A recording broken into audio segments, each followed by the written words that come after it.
talking today about the art of good enough and stopping our work before our perfectionism gets the better of us.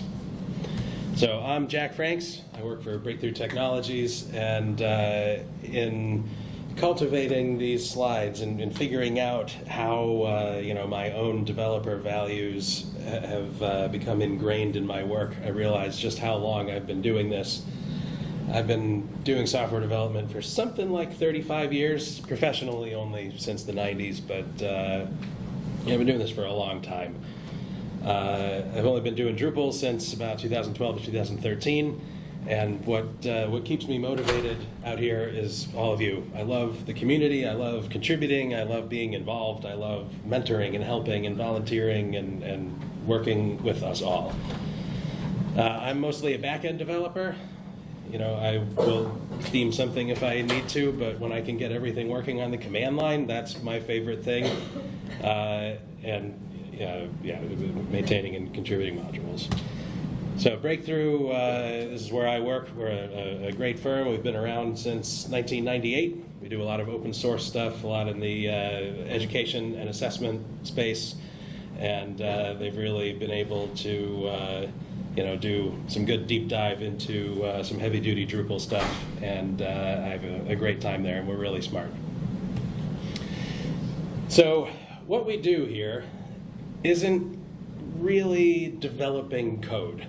The code is a byproduct for what we do. What we actually are doing is solving problems and coming up with solutions for clients to fix themselves, to give them better business processes, to give them new products, to solve their problems. So the code is really just something I produce in order to solve those problems. So let's see, who here is a developer type? All right, and who is more of a manager type? Okay. So let's talk a little bit about perfection. We hear the quote a lot, and every time I've brought this talk up to anyone, I always hear it quoted back to me that someone said that perfection is like the enemy of good, right? And it's not necessarily the enemy of good, but perfection is the enemy of completeness. So if we talk a little bit about what perfection is, it is flawlessness, it's completeness, faultlessness, immaculateness. Something is totally perfect, and it's formatted all the right way. It uses all the right calls. It does it exactly the Drupal way for us. It's perfect, right? And why is that bad? That keeps us from delivering stuff. Identifying when something is actually perfect is really hard to do. When you're chasing perfection, how do you know when you're done with something? I found that more often than not, these things never get done. Or it gets done, and now you don't have the time to do the rest of the work for the sprint. We're a Fibonacci story point estimator organization, and this chase of perfection can turn a 5 into a 21. Like that. It just spirals out of control, and you're trying to get the thing exactly right. And we're trying not to do that. So we have this drive not to show it to someone, not to submit it until it is absolutely perfect.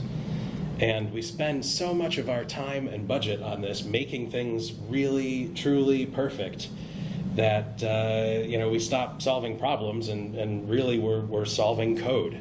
And that is the wrong focus for what it is that we're doing. And like I said, identifying when something is actually perfect is really, really difficult. So it just never gets done. There's some discomfort in this and thinking, all right, you know what, we'll come back to it. And then it's knowing that you're actually never going to come back to it. So, like I said, living with imperfection is uncomfortable. It's tough to internalize this. We're living with problems. We have to be comfortable living with ambiguity. Again, this coming back to it later, and we know that that's just not going to happen, so we think, all right, well, that means I have to do it now, and if I have to do it now, I just may as well make it perfect now. But there's an alternative to that, and that's making it good enough. Now, good enough, I've heard a whole lot of, a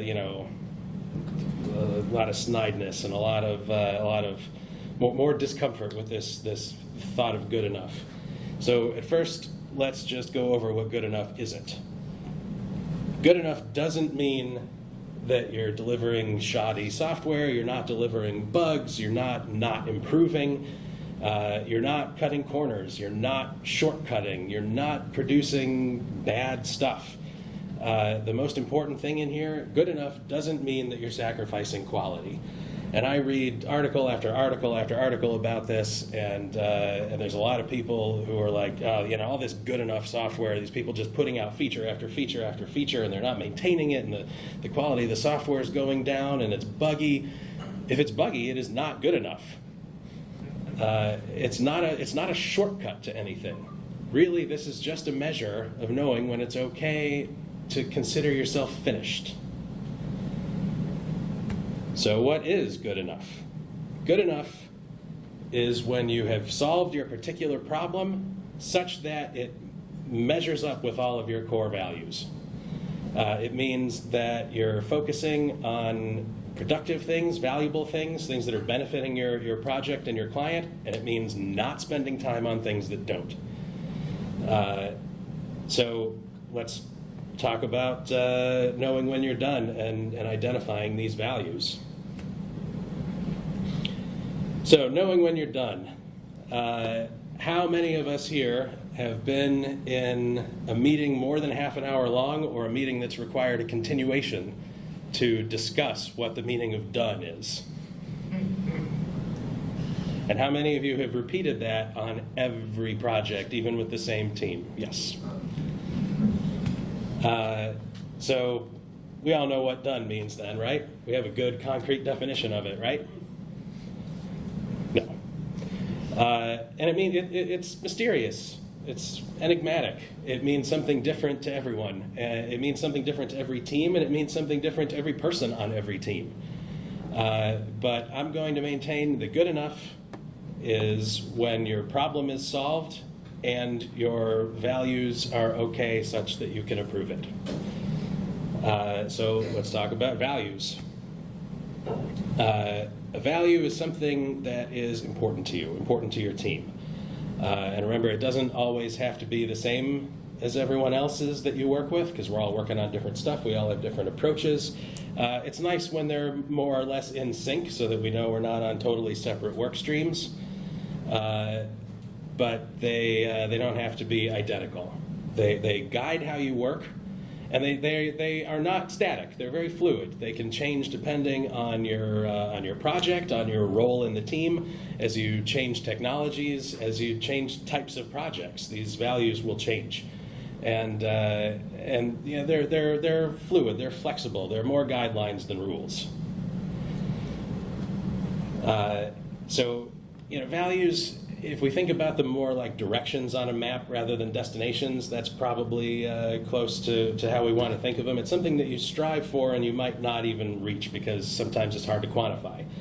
It's like walking north. You walk and you walk and you walk, and you're never going to get closer to that horizon. But journeying north, that's where you're deriving your value. So you're hitting your value. So a goal is something that is check-offable. A value is not necessarily. And this list is going to straddle that line. There's a little bit of both on there. Something is very much checkable that it's done, and something is more of a judgment call, like this is a quality that I'm striving for. So here's a list of my values. I know it's a little bit of a longer list, and again, it's just, I've been doing this for long enough that I have this huge multi-dimensional kind of internal web of how I figure out when I'm comfortable that something is done. Again, this doesn't have to work for you. This is a little bit of an opinionated talk and how it works for me, not opinionated like I'm right, you're wrong, but like I have strong opinions about this. I can talk about this at length. So let's go into mine here. So provides value to the stakeholder. This means that whatever you're producing has to do something more or better than it did before, and it has to actually benefit your stakeholder. A change for the sake of a change fails this test. So, for instance, if there's a non-security core update, and you apply it because it's got a cool feature, but you're not actually using that feature, that doesn't hit this check. If there's a security core update, that absolutely passes this check because security is, it's important. The next one is reliability. So really this just means that it has to work as much as we can prove that it can. It has to work over and over again, and we have to be able to prove that out. Velocity is a real important one to me. That's my key motivator. I remember reading something about the motivating force of a workforce and what motivates certain people. And some people like praise, some people like recognition. A lot of it for me is the check mark. I'm very big into moving stuff in Jira. I love I've moved it to done. Yes. I love that. That motivates me. Checking things off my list is very important to me. So I like to get stuff done pretty fast. Not as fast as possible, because now you're talking about cutting corners, and that's when stuff isn't really good enough. But the velocity, the moving stuff quickly, is important to me. That motivates me. That's a value of mine. I want to be able to do stuff quick. The development principles, mine are sort of a mix between the 4 principles of object-oriented programming and the solid principles. It could be a whole talk talking about those and what those are. Do people mostly know what these things are? Anyone definitely not know? Okay, good. So my big 4 are single responsibility and open closed, which again for Drupal is fairly important. And then don't repeat yourself, and then naming. And one of my favorite articles that I read on software development, this was probably 20 years ago, and it is still true today, I think, the single most difficult thing in software development is naming stuff, which brings us to maintainability. My definition of this maintainability value is that 6 months from now, I need to be able to look at something and pretty quickly remember what it was supposed to do. Or I need to be able to hand it off to someone and not be ashamed of it, and have them pretty quickly figure out what it is that it's supposed to do. So that means that I'm doing good commenting, I'm doing good commit messages, I have good naming. Since our stuff is very requirements driven, I don't need requirements or story numbers or anything like that in comments, but we absolutely should have those in commit messages. There should always be something that ties back some line of code to why you're doing it. Changeability is different than maintainability. Changeability means that some particular functionality has to be easy to replace. It has to be easy to revamp. This allows requirements to be iterative and growable, and that we can always think of our development in terms of how easy something will be to change without breaking the entire system. How many people here have ever had a client tell you that some question you asked, no, that will never happen? 2, really? That's it? All right. This happens to me all the time. We get in early requirements, and we're like, well, what if someone has 2 of these things? No, that'll never happen. These are students. They only have 1 program. They're only ever going to have 1 thing. And then they have this other business process that they kind of forgot about. Well, there's this other test that they can also take. So I guess they do have 2 things. Well, yeah, okay, good. So everything we do here, we have an eye on change. It's changeable. So now we can pretty easily support this 2 test thing that we said is never going to happen. We had a big one just recently on, it's a professional development certification exam practice system, and the questions on it can be tagged with all kinds of different metadata. including this one type that the client insisted we are never going to tag them that way. We can't believe them when they say that. So when I developed out this metadata system for these items, it had to be kind of flexible. The test taking system, mine is the portal. It's rostering and test sign up and purchasing and activation and report, all that kind of stuff.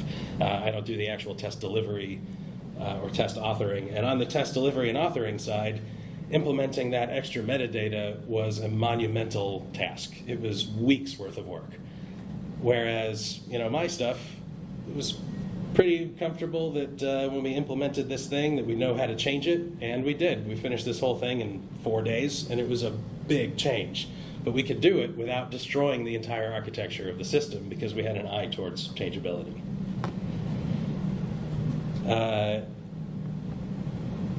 Meets the requirements. And really, this just means that the requirements are met by the deliverable. Now, this does mean that there's work that needs to happen upstream of it coming to development. There have to be requirements.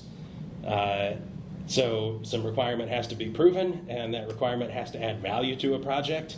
And a good way to do this is when you're doing user stories, you have that so that portion. If you have a user story and you can't easily define the so that, it's probably not a super valuable story. So again, this means that there has to be team support for this. You have to have valid requirements, and they have to add value in order for it to meet your prior value up there. And you know that you're not done with whatever you're doing until that's all checked off. Whatever acceptance criteria you have, whatever the rules and the stories are, they are met. And how do you make sure that they're met? Well, it has to be testable. So this really means that it has to be verified, hopefully through some sort of repeatable automated test. I've got lots of talks about doing this in Behat or PHP unit. With DA gives you unit tests and kernel tests and functional tests and all kinds of good stuff. I've spoken a lot about these before. And through manual QA. The functionality has to be verified by someone or something, not just me. I can't risk that I'm going to notice a misspelling or that, I wrote the thing. Of course, I know how the users are always going to go through it. They're never going to click off to the side. Why would you? Of course they're going to, and this is why you need a QA person. And I need the type of QA person that I hate to be stuck in an elevator with. I used to be a .NET developer, and I was partnered up with Microsoft Consulting, and I went to a conference and realized I was in for a long ride when I got on the elevator with the QA team, because all they wanted to do was start playing with the button panel, and they made it break. They made it stop on all the floors, even though only whatever ones they picked were picked. It was a long ride up. But again, something has to be testable by somebody, not me. It has to be externally verifiable. Not deprecated. This is a newer one for me.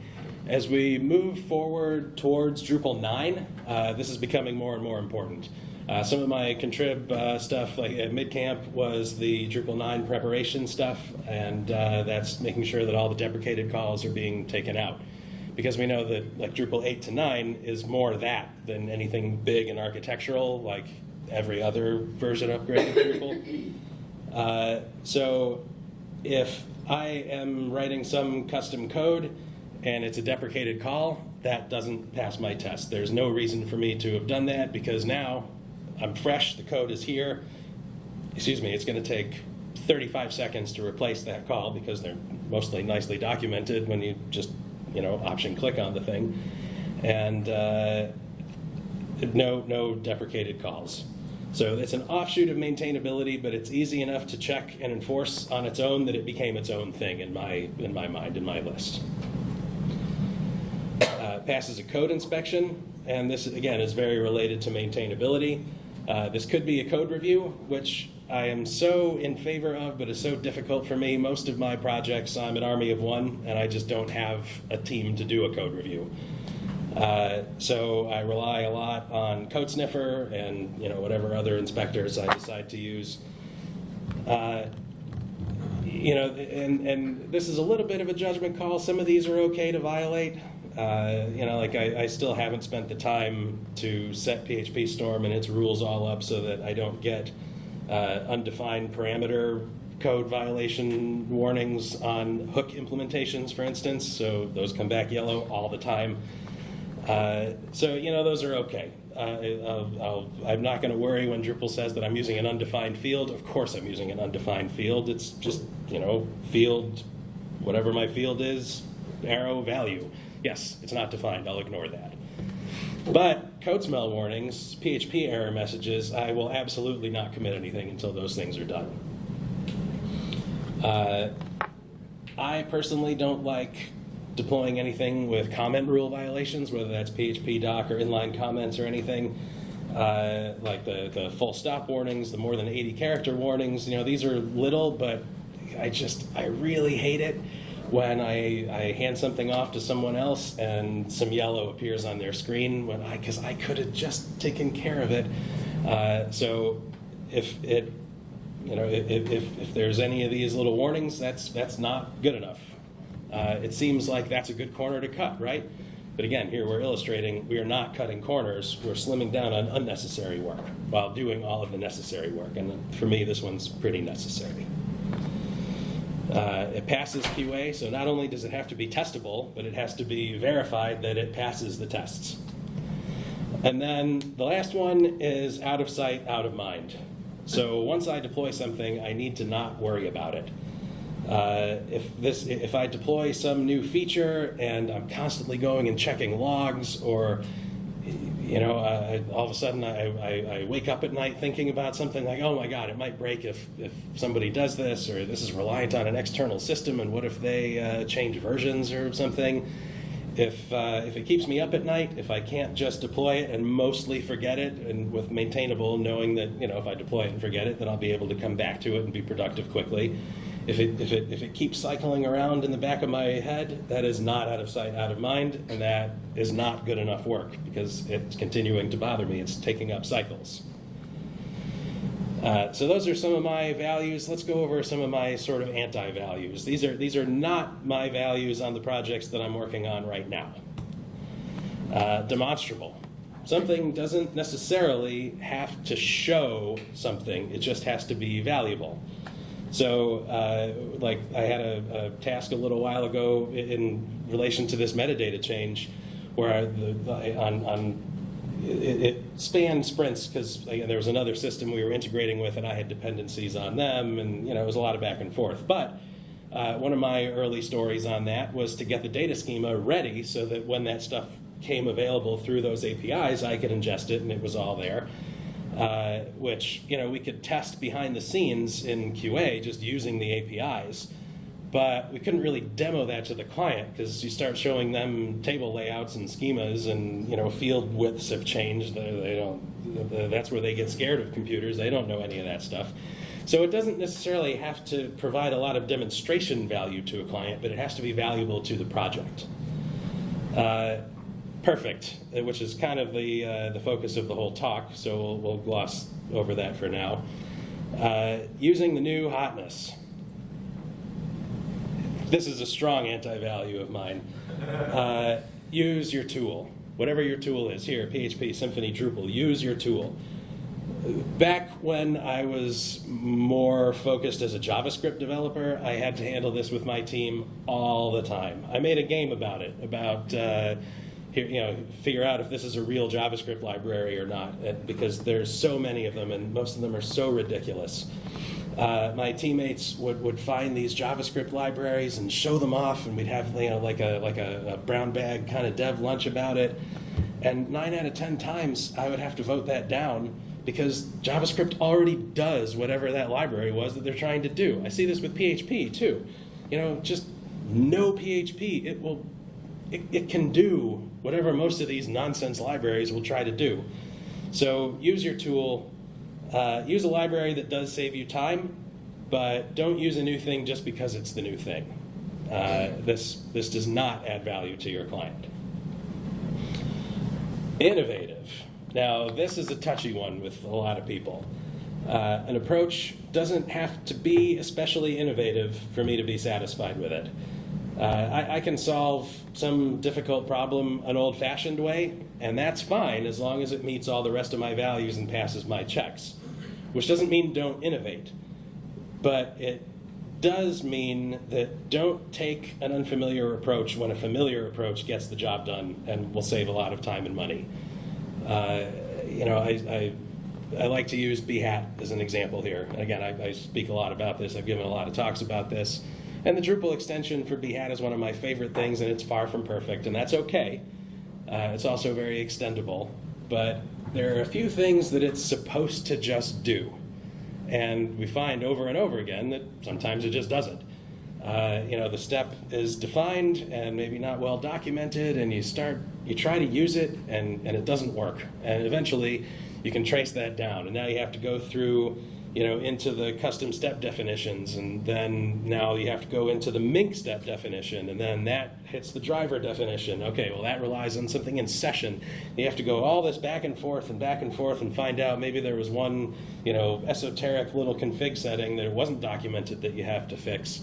And it's sometimes valuable to go in and fix all that stuff or add documentation and make it better for the world, as a whole, and that's good. But most of the time, I'm coming at this from a consultant point of view, your client doesn't want to pay for that. Your responsibility is to them. They're the ones paying the bills. So there was a time when my coworker and I were working on real similar features, and we were writing tests for them. He sits right on the other side of the cue ball for me, and we were kind of going back and forth for 20 minutes, realizing that some step that we were supposed to use isn't working. And so we dig into a little bit, figure out 20 minutes, half an hour later, so roughly at the same time, why it's not working, and all right, well, okay. So I go and I just whip up 2 new steps that pretty much test just what I want them to test, and wrote it out, got my green dots, done, moved along.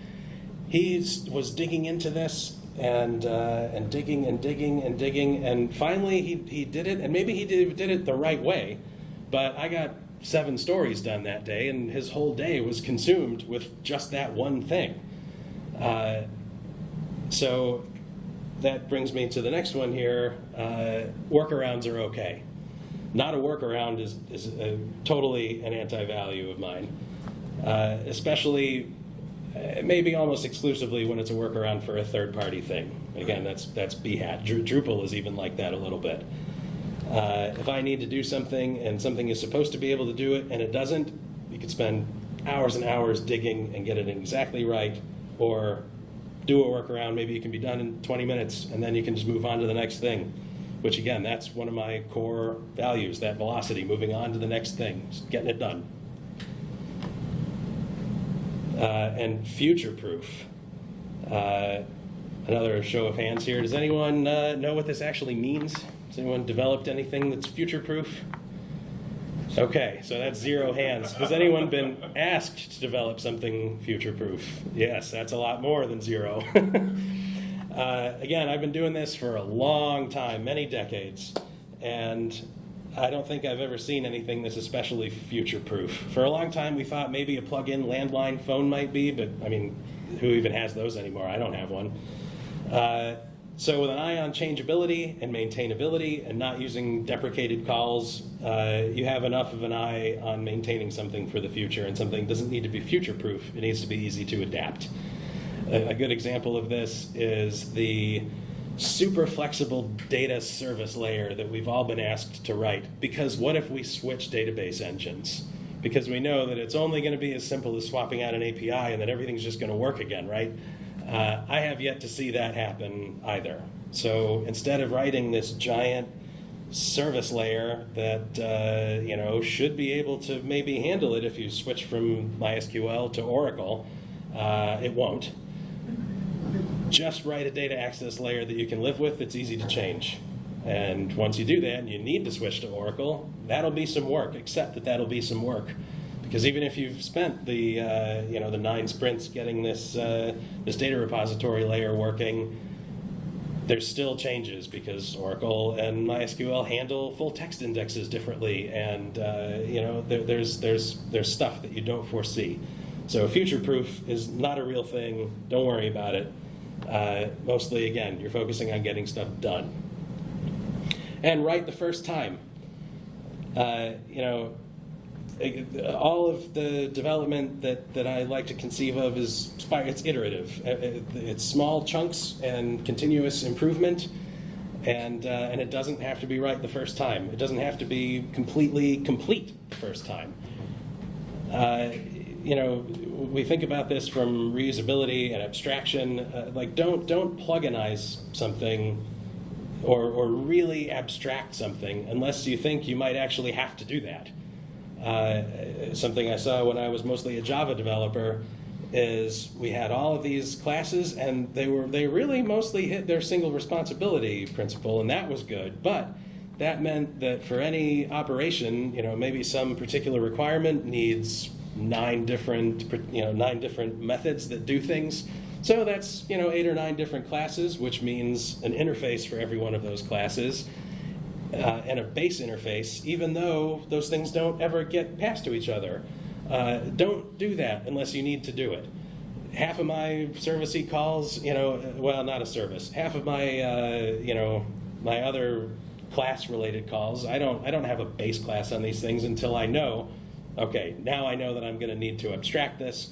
But since I already have the method, creating that base class and that interface, that'll take 45 seconds now because it's copying, pasting, and then deleting everything between these braces. Easy peasy.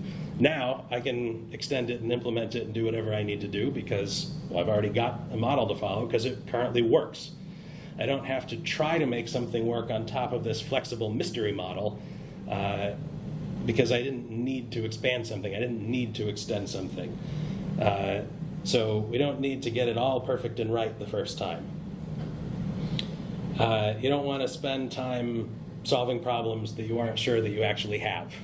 And this is another thing I see, especially when we get into, I see this a lot in reporting systems.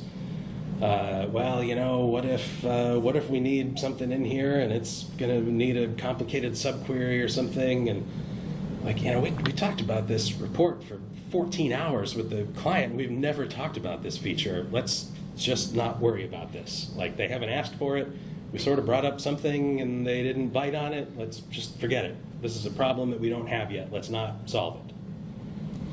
But we do know that since whatever code we've already produced meets all of our values, it's maintainable and it's changeable and it doesn't use deprecated calls and it's all testable, which means when we do implement that thing, we know we're comfortable that we'll be able to do that with a minimum of hassle. So defining your own values, again, this is a relatively opinionated talk. A lot of this answers the question that I get asked a lot, which is, how did you do that so fast? Well, it took me a long time to realize that these are the ways, these are the things that I measure myself against. It was actually one of the parties at DrupalCon. I was sort of discussing some of this with a couple of folks, and then realized I finally had words to put this together. I've been wanting to do this talk for a long time and really had a hard time making it gel. So it came together so much that between karaoke nights, I ran back to the hotel room and typed it all up and then went back out because I had finally sort of gotten this. And it's just about these judgment measures.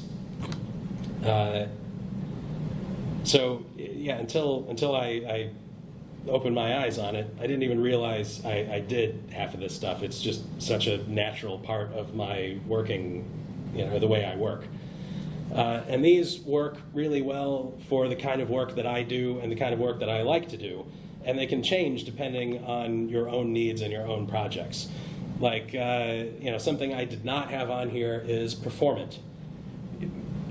I do practically no sites that have anonymous access to them. Just about everything that I do, it's a custom web app. Somebody has to log in and get functionality.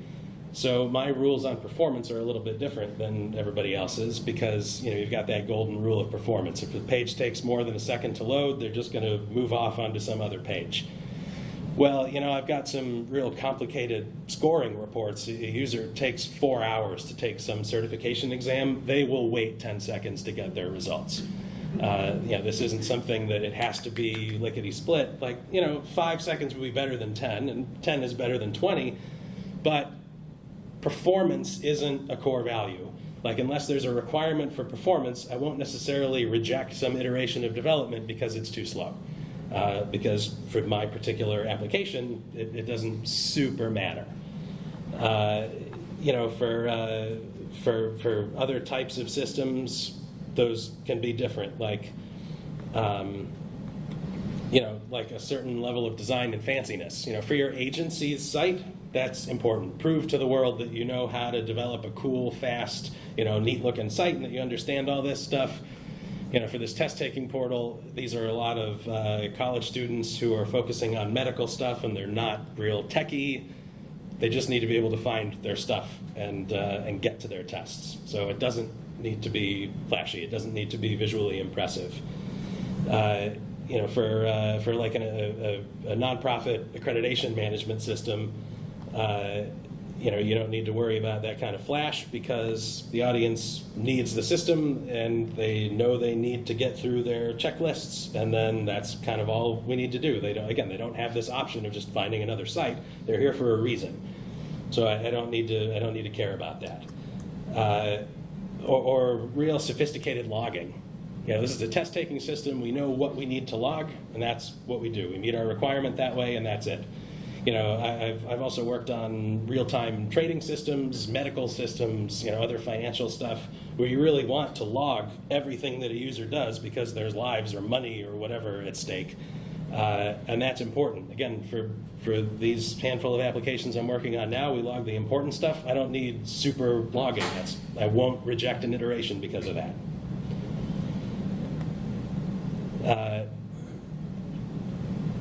So again, for every developer, for every project, this is going to be sort of a different set of values. Anyone, can you think of something that might apply more to your work than to mine? That as you're listening to this, you're thinking, well, maybe I should measure myself against something else. Anyone? No, that's okay. So judging your work. We talked a little bit about this, is that we want code reviews, we want automated tests, we want QA. And applying this to contrib work, Webchick did, actually at Twin Cities Camp 4 or 5 years ago, she did a talk about it and has a good blog post about this too, where there's these two developers. There's Sloppy Sam and Perfectionist Pat, and they both have an eye towards adding some particular feature into core. Starting with Sloppy Sam, she's more of a hobbyist. She's not a professional, but she sees an issue in the queue and decides to take a shot at it. Whips up some code, clicks through it a few times to make sure it mostly works, and then submits it. And then Rodney, the reviewer here, he sees that patch and gives some feedback and sets that back to needs work. And now Sam sees the comments. He's like, oh, okay, I didn't think of that. I can fix that. Fixes it up, it goes through a couple more sets of revisions, but now it's really rolling. It's got some number of comments behind it. It's up at the top of the queue because the status keeps changing and it's active. A handful of people get involved. Everyone has comments, and maybe Sam has to go out to dinner, so there's another developer there who's like, okay, yeah, I can finish that up, and he puts it up, and now it's done. It took a day or two, and now we've got this great feature. On the other hand, we've got Perfectionist Pat, and he writes himself out these full requirements and flowcharts, starts on this new feature, makes sure he writes all the tests, which I can't fault him for. I'm very pro testing. And this complete code documentation block, which again, I'm more or less for if it doesn't really take a whole bunch of time. He goes through and writes it all up, and it's nice and picture perfect. He doesn't have any workarounds for anything. He's using all of the right calls in all the right places. Starts to test it manually, and then notices some weird esoteric issue that you only see when caching on that page is turned on, and refactors it and gets it all done and submits the thing. And now for Pat, this has been 7 days since he started on the thing, just because he's dotting every I and crossing every T and making sure that everything is perfect and beyond reproach by the time he commits it. Because when he pushes it up, he does not want any comments on this thing because it's perfect. Since his patches don't come super frequently, though, and they're large and they do a whole bunch of stuff, a lot of the the regular issue reviewers, they don't prioritize his work, and this takes a lot longer to commit because all the iterations take so much longer between updates, and it slows it all down. So taking this perfection first mentality, even if it doesn't just stop something from getting done, it certainly takes this 2-day issue and transforms it into a 7 or 9 day issue. And this happens all the time. We see it in sprints all the time. So she has a good article about this that describes this a lot better than I did, because of course this is all based on what she was saying. So go check that out. That's good. And then applying to client work, again, I want to stress this does not mean sacrificing quality. It means that you're spending your effort, spending your money on stuff that is valuable to them and not for stuff that's not. Again, there's all these articles out there, all of these things about these cut rate dev shops, and they're treating these developers like chess pieces, and they can just swap one off of something else, and it's just a resource game, and it's just feature. And every time I see that attached to good enough, I just think, under what measure is that software good enough? It doesn't mean cutting corners. It means knowing what is a corner and what isn't. I'm also an amateur race car driver, so you see, in compound curves on a racetrack, you might think that something is actually a series of 3 bends, and it's really not. It's sort of, if you're in the right spot, that is a straight, and then there's a bend. It's not about cutting the corner of the bend. It's about knowing that those aren't corners that you even need to worry about. Just set yourself up correctly, and you'll make it all the rest of the way. So, some tools for success. Some of this is wellness-oriented. In order to succeed, you really do have to maintain and know your tools, and that could be PHP or your Symfony components, the Drupal APIs, but most importantly, it is you. And I know that I'm just about out of time here, so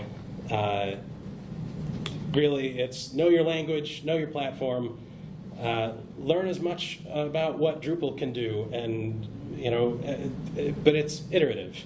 Again, you don't have to be perfect. You don't have to have this all down right away. If there's any takeaway that I want you to have from this talk, it's that there's always room for improvement. And take something and focus on one thing. Don't think like, oh boy, Jack's got 12 values on here, and he says he doesn't even think about applying these things. He just sort of does it. It's because I've been doing it for so long that I just don't think about it. If this is something that you're trying to improve, just figure out what your values are and pick 1 or 2 of them, and then work on that. So find an area to improve, and then keep working on that until that's really comfortable. And once you're more proficient at it, it'll be easy to include something else. So again, don't think that you're going to do this all in one shot. This does take time, and you don't have to be perfect at it. So again, for my particular value, my moving on value is my velocity. All about this whole thing is how to set myself up for success and move on to the next thing. Because software development is that. There's always a next thing. If the queue is ever empty, I mean, that's party time. But how often are we there? And even if it does, there's always another project. So it's always about, yes, I'm done with this. I'm satisfied with this. Let's bring on the next thing. So we don't have much time, but there's nothing after this. So if anyone has questions, I'd be happy to take them. Yes? I do have kind of an unusual question, but I'm sure you wouldn't expect anything different. Please. That story about the Microsoft QA folks in the elevator, is that Yes. something that happened to you? Oh, yes. So, given that, I have an unusual aside as well. Years ago, I interviewed for Microsoft and was in a situation where I did a QA interview. Guess what the first question they asked me was? How many windows are there in all the buildings in New York? How do you test an elevator? Aha! Interesting. What did you say? I wasn't really ready to interview for a QA position, so I was a little firm. But then I kind of thought through it. Pressing a lot of the buttons. Yeah, it was maddening. It sounds like that might be. Could be. Anyone else? All right. Well, I don't know if we're having traditional BOFs during the unconference tomorrow, which you should all come to. But if we are, this is something I was thinking about putting a BOF together about for, more interactive talk about it. Again, this is something I can talk about at length. So yeah, it's the last session of the day. I really appreciate everybody coming. Thank you very much.